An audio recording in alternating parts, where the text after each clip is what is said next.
Assalamualaikum warahmatullahi wabarakatuh. Halo teman-teman, selamat datang di channel Teman Hijrahmu.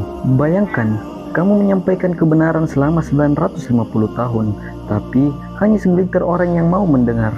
Kali ini, kita akan menyelami kisah tentang perjuangan dan kesabaran Nabi Nuh alaihissalam dalam berdakwah kepada kaumnya.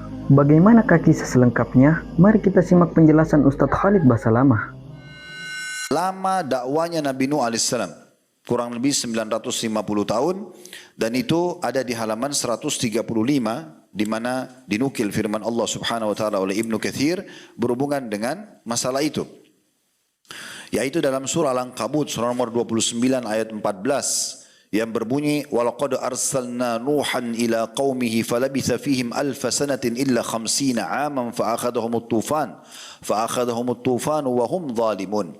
Dan sungguh kami telah mengutus Nuh kepada kaumnya, maka dia tinggal bersama mereka selama 1000 tahun kurang 50 tahun. Berarti 1000 kurang 50, 950. Kemudian mereka dilanda banjir besar, sedangkan mereka adalah orang-orang yang zalim. Ini tentang masahnya, ya. Kemudian yang kelima, ayat-ayat Al-Quran yang menjelaskan tentang Nabi Nuh dan kaumnya dan dakwanya. Nah ini yang dari halaman 99 sampai halaman 113 ya. Kita kembali ke halaman 99-nya itu mulai, tetapi metode yang saya gunakan teman-teman sekalian, kita mulai dari halaman 113-nya, tepatnya di 112, 113 karena itu membahas tentang lengkap satu surah dalam Al-Quran. Allah namakan Nabi yang mulia ini surah Nuh, ya, surah Nuh. Saya sarankan teman-teman membuka dan kita sama-sama coba tadabburi surah ini tentunya. Surah nomor 71 dalam Al-Quran, lengkap kurang lebih 28 ayat, ya. Kalau yang pegang buku tentunya itu bermula dari halaman 110. Di ayat pertama Ibnu Katsir membagi ayat 1 sampai 14 diterjemahkan, kemudian baru menyambung dari ayat 15 sampai 28. Saya bacakan. Bismillahirrahmanirrahim.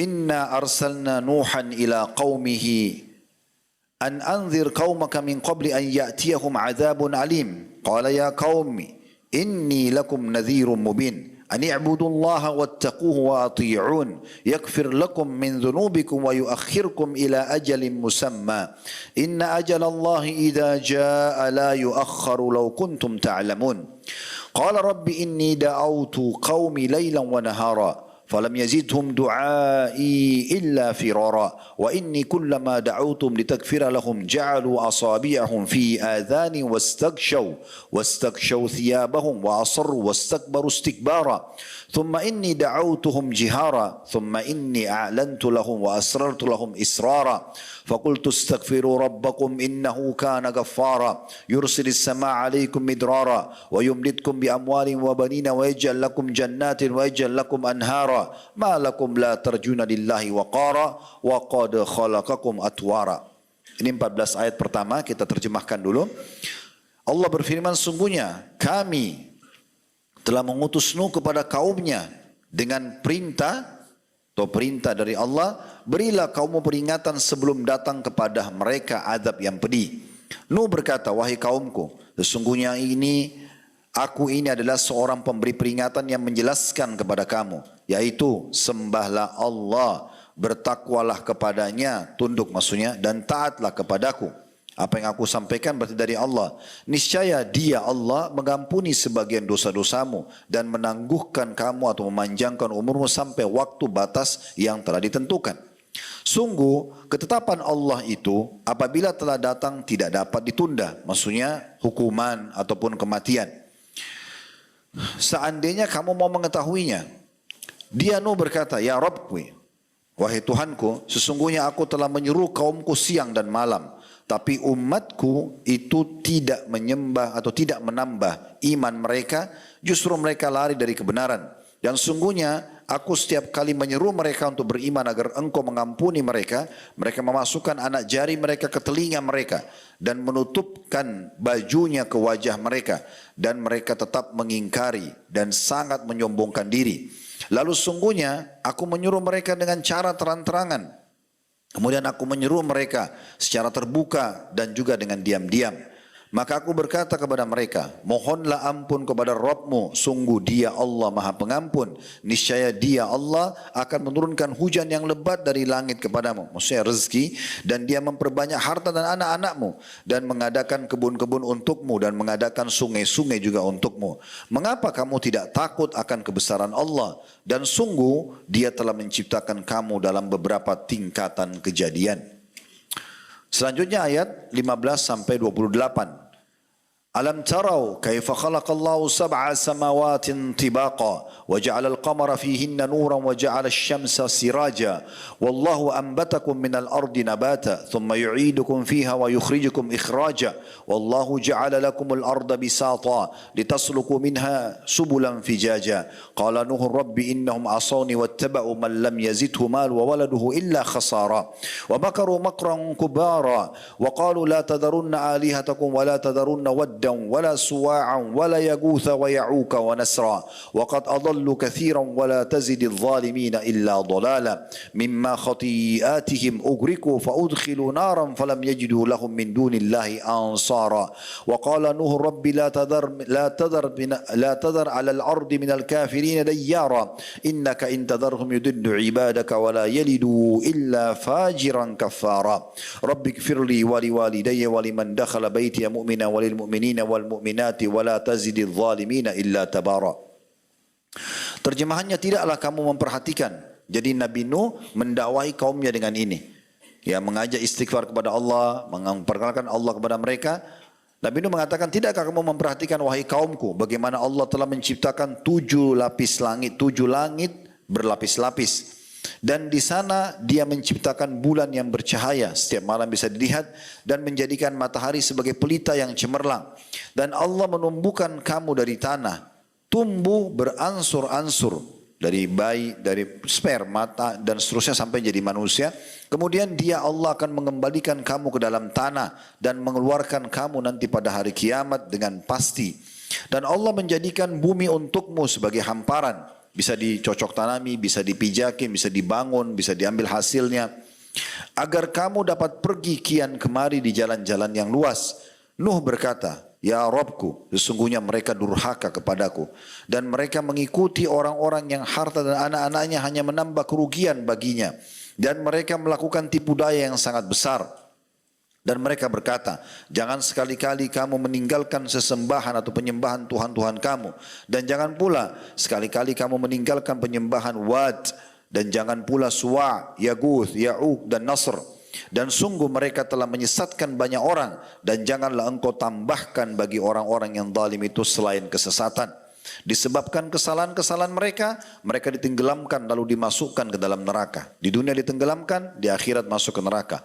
Maka mereka tidak dapat penolong selain Allah. Dan Nuh berkata, ya Rabbi, atau wahai Tuhanku, janganlah engkau biarkan seorang pun di antara orang-orang kafir itu tinggal di atas bumi. Makanya nanti yang selamat hanya yang ada di kapal saja. Semua di muka bumi ini habis manusia. Berarti menandakan manusia hidup di masa itu di sekitar situ saja. Belum ada di lokasi lain. Sesungguhnya jika engkau biarkan mereka tinggal, niscaya mereka akan menyesatkan hamba-hambamu. Dan mereka hanya akan melahirkan anak-anak yang jahat dan tidak tahu bersyukur. Salah satu makna tafsir sini kata Ibnu Katsir adalah, setiap mau mati satu orang dari kaum Nabi Nuh, dia ingatkan anaknya. Ingat itu, Nuh pendusta ya, jangan diikutin. Jadi generasi demi generasi kafir semua kepada Allah subhanahu wa ta'ala. 950 tahun itu generasi demi generasi yang didakwahi oleh Nabi Nuh alaihissalam. Lalu dia mengatakan, ya Rabbu, ya Rabbku, wahai Tuhanku, ampunilah aku, ibu bapakku. Karena ibu bapak beliau dalam keadaan iman. Kita sudah katakan tadi, sebelum Nabi Nuh alaihissalam sampai ke Nabi Adam dalam keadaan Islam. Sebagaimana riwayat Ibnu Abbas. Dan siapapun yang memasuki rumahku dengan beriman. Dan semua orang-orang yang beriman, laki-laki dan perempuan. Dan janganlah engkau tambahkan bagi orang-orang yang zalim itu selain kehancuran. Ini satu surah, 28 ayat lengkap semua. Surahnya pun dinamakan Nuh, membahas tentang Nabi Nuh alaihissalam. Kalau kita lihat surah-surah yang lain, ya misalnya surah Yunus, ya, kemudian surah Hud, surah Yusuf, ya, surah Ibrahim, surah Muhammad alaihissalam, nama nabi-nabi itu kita temukan Tidak semua ayat itu bicara tentang nabi-nabi ini. Tapi sebagiannya. Seperti kisah surah Nabi Yunus itu cuma 1 atau 2 ayat saja bicara tentang Nabi Yunus. Tapi dinamakan surah itu namanya beliau. Di kisah surah Hud, nanti kan kita baca beberapa juga ayat dari surah Hud, juga kisahnya Nabi Nuh disebutkan di situ. Kisah nabi-nabi lain disebutkan juga dalam surah Hud. Tapi khusus surah Nuh ini dibahas semua lengkap beliau. Itu menandakan butuh kepedulian secara khusus. Sekarang kita kembali ke halaman 99 kalau yang pegang bukunya. Di situ Ibnu Katsir rahimahullah menukil ayat-ayat tentang Nuh tapi secara berurut. Dimulai dari surah Al-A'raf, surah nomor 7 ayat 59 sampai 61. Ini yang dinukil kisah Nabi Nuh dengan kaumnya dengan berbagai macam ya model bahasa yang Allah gunakan agar sampai kepada kita lengkapi satu sama yang lain untuk sampai kepada kita secara sempurna. Surah Al-A'raf surah nomor 7 ayat 59 sampai 61 berbunyi laqad arsalna nuhan ila qaumi faqala ya qaumi ibudullaha ma lakum min ilahin ghairu inni akhafu alaikum adzab yaumin azim qala al-mala'u min qaumi inna lanaraka fi dhalalin mubin qala ya qaumi laysa bi dhalalatun walakinni rasulun min rabbil alamin. Sungguh kami benar-benar telah mengutus Nuh kepada kaumnya. Lalu dia berkata, wahai kaumku, sembahlah Allah. Tidak ada ilah sesembahan bagimu selain dia. Sesungguhnya aku takut kamu akan ditimpa azab pada hari yang dahsyat atau hari kiamat. Pemuka-pemuka kaumnya berkata, sungguhnya kami memandang kamu benar-benar berada dalam kesesatan yang nyata wahai Nuh. Lalu Nuh menjawab, wahai kaumku, aku tidak sesat. Tapi aku adalah seorang rasul dari Rabb seluruh alam. Sebelum kita lanjutkan di masih Al-A'raf ya, tadi sampai 61, rupanya Al-A'raf masih bersambung di sini sampai 64. Sebelum kita lanjutkan teman-teman, ada pesan penting di sini. Syaitan itu kalau sudah menyesatkan kita atau menjerumuskan kita pada satu perbuatan teman-teman, dan antum mengiyakan itu, misalnya dibisikin untuk bohong, antum berbohong misalnya, atau riba, atau mencuri, atau memukul, atau berzina, itu syaitan tidak akan melepaskan antum dari jaring itu. Oleh karena itu, kadang-kadang orang sering tertunda taubatnya, atau mengulang-ulangi kesalahan yang sama. Karena memang syaitan tidak mau itu. Coba bayangkan, generasi Nabi Nuh ini yang sedang kita bahas, generasi pertama penyembah berhala. Artinya sebelumnya belum ada penyembahan berhala. Artinya, maknanya mereka baru tergoda oleh syaitan dengan itu. Baru satu generasi dekat gitu ya. Tapi sulit sekali mereka meninggalkan. Bahkan mereka kufur kepada Allah subhanahu wa ta'ala dan memungkiri risalah Nabi Nuh. Kenapa? Karena iblis tidak akan tinggal diam. Sekali disesatkan, dia akan berusaha untuk tetap terjerumus. Antum taubat pun tetap diiming-imingkan oleh syaitan. Diingatkan nikmatnya yang pernah berzina, ya, hal yang enaknya saja. Diingatkan yang nikmat pada saat ambil uang curian lalu dipakai belanja beli pakaian atau jalan-jalan. Diingatkan waktu pinjam pertama uang riba, terus punya modal besar. Dia coba menghapus di benak kita efek yang terjadi. Padahal sebenarnya setelah kita zina kita sempat menyesal. Setelah mencuri kita sempat menyesal. Itu enggak diingatkan sama syaitan. Diingatkan sesuatu yang menarik supaya kita ulangi lagi kesalahan tersebut. Oleh karena itu yang terbaik adalah Allah sudah bilang, La tattabi'u khutuwati syaitan. Jangan pernah mulai mengikuti bisikan, tahapan bisikan syaitan. Seperti zina, wala taqrabuz zina. Jangan mulai ngomong, jangan mulai lihat, jangan mulai kirim foto, jangan lama-lama ke sana. Karena kalau sudah kena di sana, untuk meninggalkan semuanya, terlalu banyak jaring-jaring dia yang sudah dibangun. Maka jangan mulai. Dosa itu dipelajari untuk dijauhi, bukan dicoba. Nah, ini babi haram. Saya coba dulu rasanya, mungkin enak. Tidak usah, karena ada sapi, ada ayam, ada kambing, ada kelinci yang halal. Kenapa harus? Udah ini babi haram ya, sudah saya tinggalkan. Selesai. Hanya sebatas itu kok. Sederhananya begitu. Ini nggak boleh, jangan dilakukan. Selesai, tinggalkan. Itu orang beriman namanya. Ini perintah, halal, nikmati, kerjakan. Selesai. Sederhana. Ajal datang, meninggal, selamat. Kan gitu. Jadi tidak usah dibuka pintu pelanggaran itu. Siapa ada bisikan syaitan, isti'adah. A'udzubillahi minasyaitonir rajim, jangan tinggalkan. Karena kalau kita buka, kita dijaring sama dia. Ya. Bukankah seseorang pernah berbuat dosa di antara kita 10 tahun lalu, sekarang dia masih kadang-kadang ingat? Supaya kita terjerumus. Di saat kita lagi lemah imannya bisa terjerumus, ngulangin lagi. Kan gitu. Itu yang pelajaran penting ini. Karena kaum Nabi Nuh, kaum yang pertama masih dekat dengan Nabi Adam ini. Manusia-manusia pertama. Jumlahnya masih sedikit, masih segelintir di situ saja. Belum sebanyak kita sekarang. Mereka juga belum terlalu banyak godaannya kayak masa kita sekarang. Media kan luar biasa godaannya. Kita bisa lihat di handphone apapun yang haram, ya. Walaupun kita juga bisa lihat yang bermanfaat. Tapi masa dulu belum ada banyak godaan orang. Tapi sulit sekali mereka meninggalkan kekufuran mereka. Apalagi dikasih penjelasan, ini patung, kamu yang buat, nggak bisa ngomong. Nggak memberikan manfaat dan mudarat, tetap aja nggak mau tahu. Pokoknya nggak boleh, jangan tinggalkan. Mereka selalu menasihati generasi demi generasi, jangan tinggalkan, jangan tinggalkan. Makanya Nabi Nuh karena marah, berdoa. Ibnu Katsir juga menukil dalam buku ini, doa Nabi Nuh segera diijabah sama Allah untuk Allah binasakan mereka. Karena Nabi Nuh dalam kondisi marah pada mereka. Dan kita tidak boleh membuat para nabi-nabi marah. Ya, makanya Nabi Muhammad SAW itu sangat mengontrol emosi beliau. Kenapa? Karena kapan beliau mengatakan ya Allah binasakan, selesai, clear, Allah akan berikan. Makanya Nabi Muhammad SAW coba mengontrol emosi beliau. Dilemparin di kota Taif, ditolak di Mekah. Allah utus Jibril datang membawa malaikat pengurus gunung. Muhammad, ini malaikat, ya, pengurus gunung, seluruh gunung di muka bumi. Perintahkan saja, suruh hancurkan gunung-gunung yang ada di Mekah sama Taif, habis 2 kota ini. Dakwah akan tersebar. Tinggal perintahin, sekarang sudah datang. Dan itu hitungan detik, habis semua ini. Atau kamu bersabar, nanti juga dakwah akan tersebar. Nabi Muhammad SAW tahu ini. Begitu dia bilang, hancurin, hitungan detik, habis semuanya. Tidak, saya akan bersabar. Semoga dari keturunan mereka keluar. Karena kalau Nabi sudah marah, habis ceritanya ini. Memang sudah begitu, karena mereka orang-orang pilihan Allah Subhanahu Wa Taala. Dan mereka tidak akan meminta kehancuran kecuali memang sudah mentok. Ya. Karena ini generasi demi generasi. Nabi Nuh sangat marah. Karena setiap orang tua yang kafir ini kalau dia mau mati, selalu dia nasihat anaknya. Jangan sembah, jangan ikuti Nuh ya. Jangan tinggalin Tuhan-Tuhan kalian ini ya. Ini Suwa lebih baik daripada Nuh. Yaguth lebih baik daripada Nuh dan seterusnya. Dan di sini juga pelajaran penting teman-teman sekalian. Jangan pernah mewariskan kepada anak-anak kecuali kebaikan. Tak usah pernah membuka walaupun bercanda perkataan-perkataan yang bisa membuat mereka berbuat kelanggaran nanti kelak. Ya. Terjemahannya,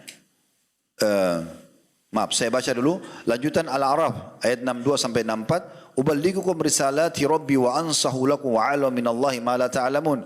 Aw ajibtum an ja'akum dhikrun min rabbikum ala rajulin minkum liyunzirakum wa litattaqu wa la'allakum turhamun. Fakadzabuhu fa anjaynahu walladhina ma'ahu fil fulki wa agraqna alladhina kadzabu bi ayatina innahum kanu qauman 'amin.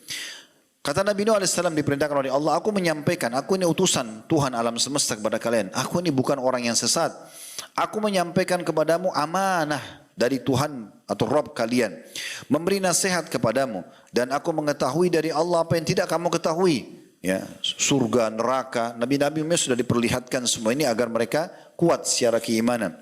Dan herankah kamu, kata Allah, bahwa ada peringatan yang datang dari Rabbmu melalui seorang laki-laki dari kalanganmu sendiri untuk memberikan peringatan kepadamu dan agar kamu bertakwa sehingga kamu dapat rahmat. Maka mereka mendustakan Nuh. Lalu kami selamatkan dia Nuh dan orang-orang yang bersamanya dia dalam kapal. Di dalam kapal kami tenggelamkan orang-orang yang mendustakan ayat-ayat kami. Sesungguhnya mereka adalah kaum yang buta mata hatinya. Berarti yang mengikuti sama kufur kepada Allah, sama. Bisa ditenggelamkan. Dan semua hukuman yang datang kepada kaum-kaum Nabi yang kufur kepada Nabi-Nabi yang akan kita bahas juga setelah ini ada Nuh. Setelah Nuh ada banyak, ada Hud, ada Salih, ada Shu'aib, ada banyak Nabi-Nabi yang kaumnya Allah binasakan. Itu akan sama. Yang mengikuti cara-cara pemikiran, ya, perbuatan kaum-kaum tersebut akan sama efeknya. Yang mengikuti yang beriman juga akan sama hasilnya. Kemudian dalam surah Yunus, ini urutan yang setelahnya. Tadi itu Al-A'raf surah nomor 7. Saya bilang berurut sesuai dengan surah Al-Quran ya. Kemudian surah Yunus, surah nomor 10.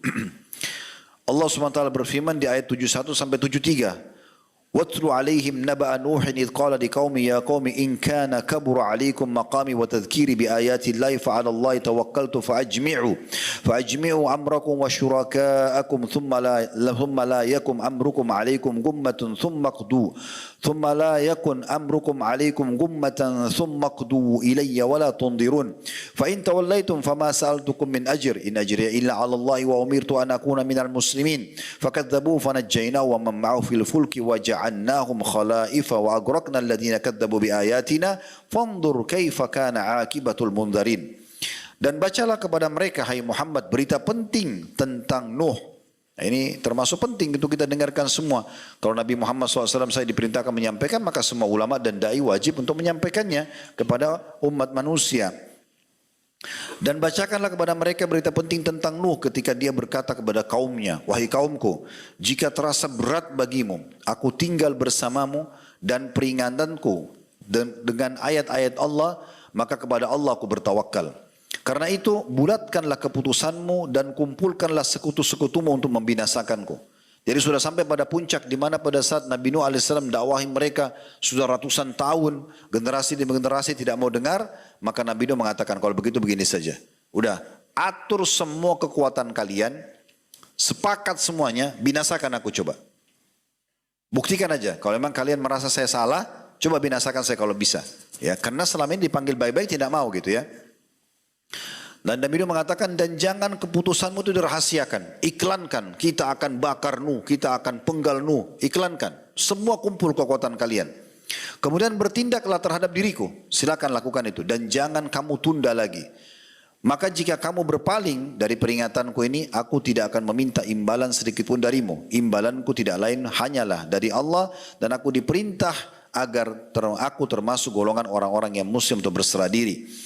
Kemudian mereka mendustakan Nuh. Lalu yang terjadi kami selamatkan dia, Nuh dan orang-orang yang bersamanya di dalam kapal. Dan kami jadikan mereka itu khalifah atau penerus generasi manusia. Dan kami tenggelamkan orang-orang yang mendustakan ayat-ayat kami. Maka perhatikanlah, ini pesan Allah buat kita semua, bagaimana kesudahan orang-orang yang diberi peringatan itu. Sampai padanya nasihat, tidak mau dengar. Ini bukan cuma berlaku pada kaum Nuh ya. Kita semua berlaku. Antum didatangi oleh seorang alim, dinasihati seorang da'i, sahabat antum, pasangan hidup antum, suami istri nasihatin, ini enggak boleh lo, salat lo, nanti Allah marah. Enggak mau tahu. Udah, berarti tunggu hukumannya. Udah begitu sunnatullah, enggak akan berubah. Membangkang dihukum, pasti. Tinggal tunggu waktu. Cuma rahmat Allah saking luasnya, Allah tidak hukum di saat itu. Kasih kesempatan dulu. Bertahap tidak mau, maka Allah binasakan sekaligus. Kemudian selanjutnya surah Hud. Selanjutnya ini urutannya tadi surah Yunus surah 10, ini surah nomor 11 ayat 25 sampai 27. Allah SWT berfirman, "Laqad arsalna Nuhan ila qaumi inni lakum nadhirum mubin alla ta'budu illa Allah inni akhafu 'alaikum 'adzaba yaumin alim." Faqala al-mala'u alladhina kafaru min qaumi ma naraka illa basharan mithlana wa ma naraka ittaba'aka illa alladhina hum aradhiluna badiyar ra'i wa ma nara lakum 'alaina min fadlin bal nadhunnukum kadhibin. Dan sungguh kami telah mengutus Nuh kepada kaumnya. Dia berkata, sungguh aku ini adalah pemberi peringatan yang nyata bagi kamu, agar kamu tidak menyembah selain Allah. Aku benar-benar khawatir kamu akan ditimpa azab pada hari yang sangat pedih. Maka berkatalah para pemuka yang kafir dari kaumnya, kami tidak melihat engkau melainkan hanyalah seorang manusia biasa seperti kami. Dan kami tidak melihat orang yang mengikuti kau, ya, melainkan orang-orang yang hina dina di antara kami yang lekas percaya. Kami tidak melihat kamu memiliki suatu kelebihan apapun atas kami, bahkan kami menganggap kamu adalah seorang pendusta. Ada poin penting di sini. Kalau yang pernah ikutin sirah nabawi kita, ya, kajian itu, tapi insya Allah nanti kemungkinan besar di penutupan setelah Nabi Isa alaihissalam kita akan tetap bahas tentang sejarah Nabi Muhammad SAW dalam serial Nabi kita. Tapi itu mungkin episodenya agak panjang. Yang jelas, salah satu kejadian yang unik dalam riwayat Bukhari disebutkan pertemuan antara Heraklus dengan Abu Sufyan. Kisah yang cukup panjang. Karena waktu itu Heraklus mimpi kerajaannya akan hancur dan yang menghancurkan adalah orang-orang yang terkhitan. Ya, khitan, sunat gitu ya. Maka dia suruh prajurit-prajuritnya tangkap, cari siapa yang terkhitan. Waktu itu tersebar yang khitan itu hanya orang-orang Yahudi. Tidak sengaja ada orang turunan Arab ketangkap, ya. Kemudian dibawa, diperiksa, ternyata terkhitan juga. Maka Heraklus ringkas cerita suruh cari turunan Arab ini. Dicari lewat kafilah dagangnya Abu Sufyan dari Mekah. Langsung dibawa depan Heraklus, lalu disidang pada saat itu untuk menanyakan tentang masalah Nabi Muhammad SAW. Tapi salah satu ditanya, ya, ditanya oleh Heraklus, ini orang yang diutus tengah-tengah kalian, ada enggak kakek-kakeknya dulu terkenal raja? Dia bilang tidak ada, kata Abu Sufyan. Nanti terakhir baru Hercules mengatakan, saya tanya kepadamu, kalau dia punya kakek-kakek dulu raja, mungkin dia mengejar kerajaan orang tuanya, tapi tidak. Lalu ditanya juga diantaranya, apakah pengikutnya itu tokoh-tokoh masyarakat, mayoritasnya, atau orang-orang miskin? Kata Abu Sufyan, orang-orang miskin. Maka Hercules sendiri mengatakan, begitulah keadaan semua nabi-nabi, pengikutnya lebih banyak orang-orang yang miskin. Ya. Walaupun ada tokoh-tokoh masyarakat, ada Abu Bakar, ya kan, yang ikut, ada Umar yang ikut, tapi mayoritasnya orang-orang susah. Nah itu yang disebutkan di sini. Orang-orang kafir dari kaumnya Nabi Nuh mengatakan apa? Kami tidak lihat kecuali pengikutmu orang-orang yang rendah di antara kami. Sebenarnya bukan masalah rendah jabatan, kekurangan paras wajah atau fisiknya, tapi yang diikuti benar atau salah, itu patokannya. Kalau orang masuk surga semuanya harus tampan saja, dan orang cantik, banyak sekali ahli neraka. Kan gitu. Tetapi bukan itu patokannya. Kan gitu. Justru sekarang banyak orang cantik, orang gagah yang jadi ahli maksiat gitu kan. Jadi bukan itu patokannya. Tetapi kebenaran atau bukan kebenaran yang sedang ditegakkan. Kalau ada yang menasihatin kita teman-teman, mau paras wajahnya biasa, mungkin dia ekonominya rendah, tapi yang disampaikan kebenaran terima. Kan gitu. Nanti akan kita jelaskan itu. Insya Allah di poin terakhir tentang nasihat Nabi Nuh ya kepada keturunannya sebelum beliau wafat. Jadi ini kita ambil pelajaran di sini dari perkataan pemuka-pemuka kaum Nabi Nuh yang mengatakan kami tidak melihat ya kecuali pengikutmu itu adalah orang-orang hina dan dina, dan kami tidak melihat kamu memiliki suatu kelebihan apapun atas kami ya dengan kesombongan. Masih dalam surah Hud lanjutannya ya. Kalau tadi itu supaya mudah diterjemahkan dari ayat 25 sampai 27. Sekarang surah Hud masih sama ayat 28 sampai 35. Di mana ini tentu kita masih baca surah Hud ini sampai ayat 38 ya. Maaf, sampai ayat 49 malah. Dalam surah Hud ini lebih panjang lagi. Di ayat selanjutnya, di ayat 26 sampai 35, Qala ya qaumi ara'aytum in kuntu ala bayyinatin min rabbi wa atani rahmatan min indi fa ummiyat alaikum anulzimukumuha wa antum laha karihun ya wa ya qaumi la as'alukum alaihi mala in ajriya illa 'ala Allah wa ma ana bitaridil ladina amanu innahum mulaqu rabbihim walakinni arakum qauman tajhalun. Wa ya qaumi man yansuruni min Allah in taradtuhum afala tadhakkarun wa la aqulu lakum indi khaza'inullahi wa la a'lamul ghaiba wa la aqulu inni malakun wa la aqulu lilladhi tasdari a'yunukum lan yu'tiyahumullahu khaira Allahu a'lamu bima fi anfusihim inni idhan la minadh dhalimin. قالوا يا نوح قد جادلتنا فأكثرت جدالنا فأتنا بما تعيدنا إن كنت من الصادقين قال إنما يأتيكم به الله إن شاء وما أنتم بمعجزين ولا ينفعكم نصحي إن أردت أن أنصح لكم إن كان الله يريد أن يغويكم هو ربكم وإليه ترجعون أم يقولون افتراه قل إن افتريت فعلي إجرامي وأنا بريء مما تجرمون. Dia Nuh berkata, wahai kaumku, apa pendapatmu jika aku mempunyai bukti yang nyata dari Rabbku? Ini mukjizat. Dan aku diberi rahmat dari sisinya. Sedangkan rahmat itu disamarkan bagimu. Apa kami akan memaksa kamu untuk menerimanya, padahal kamu tidak menyukainya? Maksudnya kalau kami terus menyampaikan begini dan kamu tolak, terima akibatnya ya. Saya tidak mungkin paksa kalian. Wahai kaumku, aku tidak meminta harta kepada kamu sebagai imbalan atas seruhanku.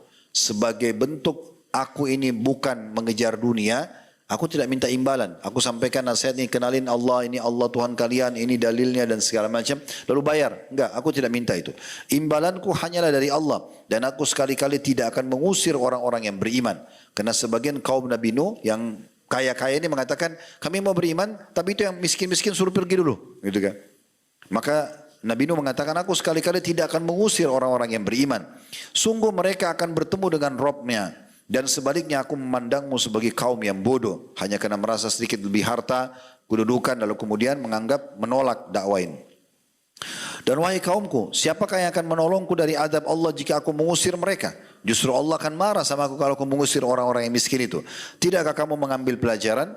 Dan aku tidak mengatakan kepadamu bahwa aku mempunyai gudang-gudang rezeki dan kekayaan dari Allah. Dan aku tidak mengetahui yang gaib. Dan tidak pula mengatakan bahwa sungguhnya aku adalah malaikat. Dan aku tidak juga mengatakan kepada orang yang dipandang hina oleh penglihatanmu, bahwasanya Allah tidak akan memberikan kebaikan kepada mereka. Allah lebih mengetahui apa yang ada pada diri mereka. Sungguh jika demikian aku benar-benar termasuk orang-orang yang zalim. Di sini Nabi Nuh lebih banyak membantah di ayat-ayat ini kaumnya yang kaya raya yang punya jabatan karena mereka menghina-hina para pengikut Nabi Nuh yang beriman. Mereka berkata, wahai Nuh, sungguh engkau telah berbantah dengan kami dan engkau telah memperpanjang bantahanmu terhadap kami. Maka datangkanlah kepada kami adab yang engkau ancamkan jika kamu termasuk orang-orang yang benar. Nuh menjawab, hanya Allah yang akan mendatangkan adab kepadamu jika Dia Allah menghendaki.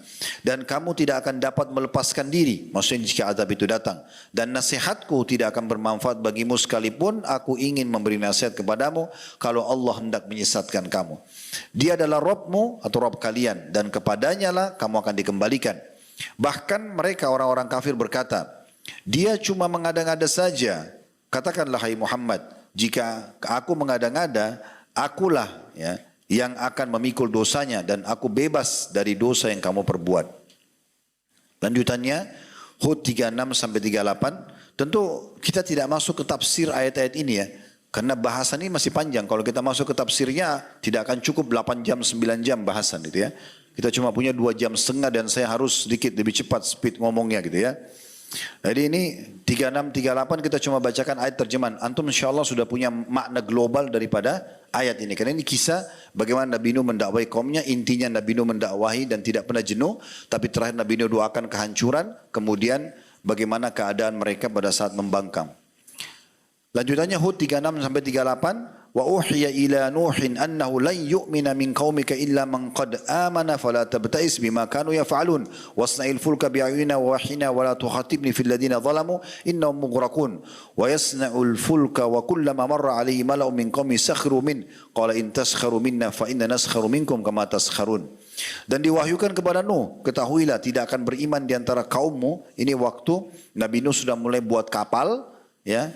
Dan pada saat itu sudah Allah putuskan, udah mulai sekarang Nuh, mereka-mereka yang kafir tidak akan beriman lagi. Sudah Allah tutup buat mereka. Diwahyukan kepada Nuh, ketahuilah tidak akan beriman di antara kaummu kecuali orang-orang yang benar-benar sudah beriman sebelumnya. Karena itu janganlah engkau bersedih hati tentang apa yang mereka perbuat. Ya sudah, tidak usah peduli lagi karena mereka itu sudah pasti akan binasa. Dan buatlah kapal itu dengan pengawasan dan petunjuk wahyu kami. Ini dalil ini yang dipegang oleh para ulama. Kalau kapal Nabi Nuh itu belum pernah ada kapal sebelumnya dan sesudahnya. Tidak akan pernah ada yang secanggih kapal Nabi Nuh. Walaupun dari kapal, walaupun dari kayu. Karena kapal ini mukjizat dari Allah. Allah langsung di sini mengatakan pengawasan kapal itu ya bukan dari seorang arsitek ataupun ahli bidangnya. Ini Allah langsung dan petunjuk meletakkan papan di sini, ruangannya, luasnya, tingginya itu Allah yang awasin langsung.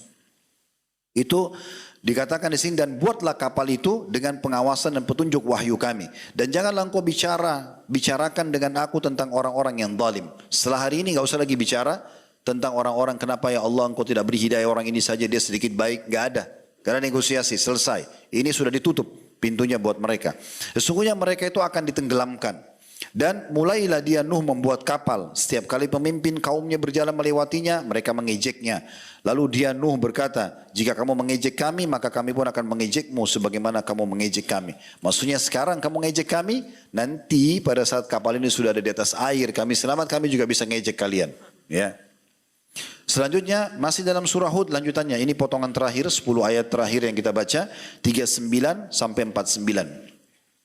فسوف تعلمون من يأتي عذاب يخزيه ويحل عليه عذاب مقيم حتى إذا جاء أمرنا وفار التنور قل نحمل فيها من كل زوجين اثنين وأهلك إلا من سبق عليه القول ومن آمن وما آمن معه إلا قليل وقال اركبوا فيها بسم الله مجريها ومرساها إن ربي لغفور رحيم وهي تجري بهم في موج كالجبال ونادى نوح ابنه وكان في معزل يا بني اركب معنا ولا تكن مع الكافرين قال سآوي إلى جبل يعصمني من الماء قال لا عاصم اليوم من أمر الله إلا من رحم وحال بينهم الموج فكان من المغرقين وقيل يا أرض ابلعي ماءك ويا سماء أقلئي وغيض الماء وقضي الأمر واستوت على الجود وقيل بعدا للقوم الظالمين ونادى نوح ربه فقال يا ربي إن ابني من أهلي وإن وعدك الحق Wa inna wa'dakal haqq wa anta ahkamul hakimin. Qala ya Nuh innahu laysa min ahlik innahu amalun ghairu salih fala tas'alni ma laysa laka bi ilm inni a'iduka an takuna minal jahilin.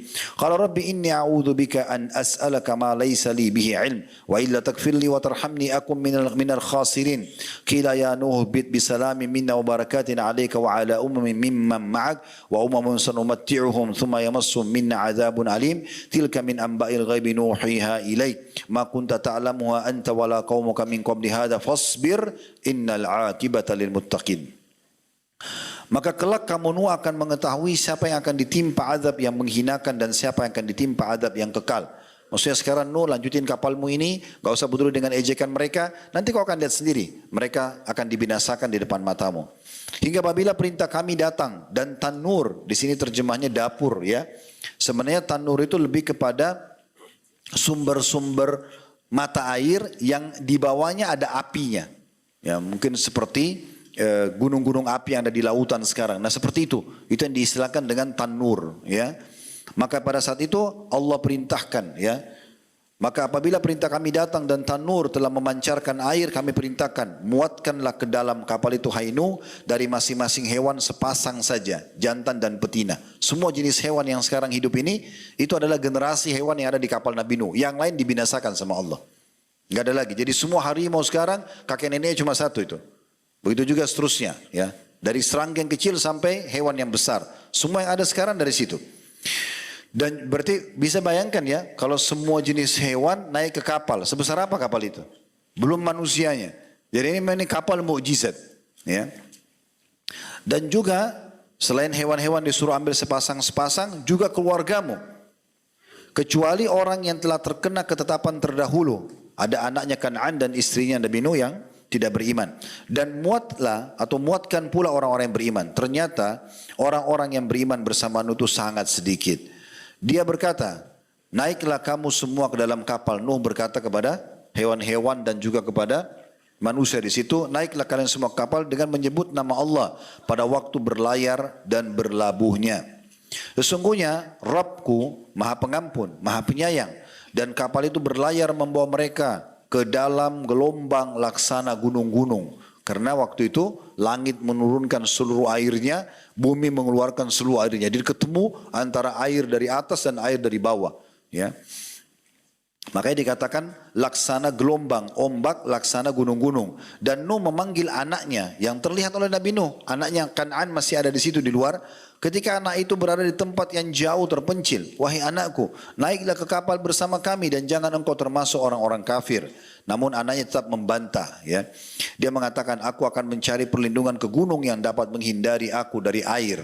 Berarti menandakan anak Nabi Nuh sudah lihat air hujan turun, sudah lihat air keluar dari bumi. Karena dia bilang, saya akan cari gunung untuk selamatkan dari air. Berarti dia lihat air itu, subhanallah. Tetap dia dengan kekufurannya. Nuh berkata, tidak ada yang melindungi dari siksaan Allah pada hari ini selain Allah yang Maha Penyayang. Dan gelombang menjadi penghalang antara keduanya. Tiba-tiba datang ombak besar memisahkan Nuh dengan anaknya. Maka anak itu pun termasuk yang ditenggelamkan. Dan Allah berfirman, wahai bumi, telanlah airmu dan wahai langit, hujan berhentilah. Ini setelah semua tenggelam orang kafir, Allah perintahkan langit berhentiin hujan. Tidak ada lagi hujan, bumi disuruh serap semua air. Sehingga jadi kering kembali bumi ini gitu ya. Dan air pun disurutkan dan perintah pun diselesaikan dan kapal itu pun berlabuh di atas gunung Judi. Ya, ada yang mengatakan gunung Judi ada memang gunung namanya Jud, ya. Ya, itu kemungkinan besar di sana, tapi Allahu alam tentang kebenarannya. Tapi intinya di sini Allah sebutkan itu dan dikatakan binasahlah orang-orang zalim. Dan Nuh memohon kepada Rabbnya sambil berkata, ya Rabb, sesungguhnya anakku adalah termasuk keluargaku dan janjimu itu pasti benar. Nabi Nuh karena masih sayang sama anaknya, dia masih berharap Allah kasih hidayah. Masih bisa diselamatkan, bisa berenang, diselamatkan, naik ke kapal gitu ya. Lalu Nabi Nuh mengatakan, sesungguhnya anakku adalah termasuk keluargaku dan janjimu itu pasti benar. Engkau adalah hakim yang paling adil. Sini ada semua pelajaran penting teman-teman. Kadang-kadang ada yang mengatakan kasih sayang ibu tidak terbayarkan gitu ya. Atau tidak ternilai. Kasih sayang ayah nggak pernah disebut. Ya, padahal di sini Nabi Nuh mendoakan anaknya. Ya, Nabi Yakub nanti kita sebutkan di kisah Nabi Yusuf sampai buta gara-gara menangis memikirkan Nabi Yusuf. Jarang orang singgung masalah itu. Seakan-akan cuma ibu yang sayang sama anaknya. Ini keliru. Ya? Dan saya tidak setuju ini kalau kata begitu. Saya harus berbela sesama jenis saya gitu kan. Allah berfirman kepada Nabi Nuh, wahai Nuh, sesungguhnya dia bukanlah termasuk keluargamu karena perbuatannya sungguh tidak baik. Maksudnya anaknya tadi. Sebab itu jangan engkau memohon kepadaku sesuatu yang tidak engkau ketahui hakikatnya. Aku lebih tahu kenapa anakmu dalam kondisi kafir dan aku tenggelamkan. Jadi jangan kau masuk ke ranah itu. Gitu kan? Jadi kalau misalnya ada keluarga kita dalam keadaan kafir, kita sudah dakwai tidak mau dengar, lalu meninggal dalam keadaan kafir, itu Allah lebih tahu. Pasti ada sesuatu yang menghalangi antara dia dengan rahmat Allah. Karena Allah itu lebih suka hambanya dapat hidayah. Tidak usah kita mengatakan kenapa ya, padahal dia orang baik. Jangan masuk ke ranah itu. Allah sudah tegur Nabi Nuh, ambil pelajaran. Wahai Nuh, jangan kau ya memohon sesuatu kepadaku yang kau tidak punya ilmunya, tidak ada hakikatnya. Aku menasihatimu hai Nuh, agar engkau tidak termasuk orang-orang bodoh. Karena sudah masuk pada ranah memprotes keputusan Allah, ini masalah. Itu berarti orang bodoh. Maka Nabi Nuh segera bertobat mengatakan, ya Rabbku, sesungguhnya aku berlindung kepadamu untuk memohon kepadamu sesuatu yang aku tidak mengetahui hakikatnya. Kalau engkau tidak mengampuniku dan tidak menaruh belas kasihan kepadaku, niscaya aku termasuk orang-orang rugi. Maka difirmankan, wahai Nuh, turunlah dengan selamat sejahtera dan penuh keberkahan dari kami. Setelah hujan semua redah, langit disuruh berhentikan airnya, bumi disuruh serap, maka mendaratlah kapal tersebut. Ya, itu kata Allah SWT, turunlah dengan selamat sejahtera. Maksudnya sekarang kau boleh hidup dan semuanya akan diberikan kembali rezeki-rezeki dan dibukakan semua kesempatan untuk hidup. Penuh keberkahan dari kami, kecukupan bagimu dan bagi semua umat mukmin yang bersamamu. Dan ada umat-umat yang nanti generasi yang datang setelah kalian kami berikan kesenangan dalam kehidupan dunia, kemudian mereka akan ditimpa azab yang pedih dari kami. Karena mereka kufur ya, maksudnya akan datang generasi sesudahnya yang kufur lagi. Itulah sebagian dari berita-berita gaib yang kami wahyukan kepadamu hai Muhammad, tidak pernah kau mengetahuinya dan tidak pula kaummu sebelum ini, maka bersabarlah, sungguh kesudahan ada yang baik adalah bagi orang-orang yang bertakwa. Artinya tidak akan pernah berubah ya, poin-poin seperti ini tidak akan pernah berubah apa yang sudah Allah Subhanahu wa taala tetapkan. Terima kasih telah menonton sampai habis. Dari kisah ini kita belajar, ketaatan itu menyelamatkan, sedangkan kesombongan hanya akan menenggelamkan. Jangan pernah berhenti berbuat baik, walau lingkungan sekitar mencelamu. Karena Allah selalu bersama orang-orang yang sabar. Menurut kamu, apa pelajaran terbesar dari kisah ini? Tulis di komentar ya. Dan jangan lupa share ke teman-teman kalian agar mendapatkan pelajaran dari kisah ini. Wassalamualaikum warahmatullahi wabarakatuh.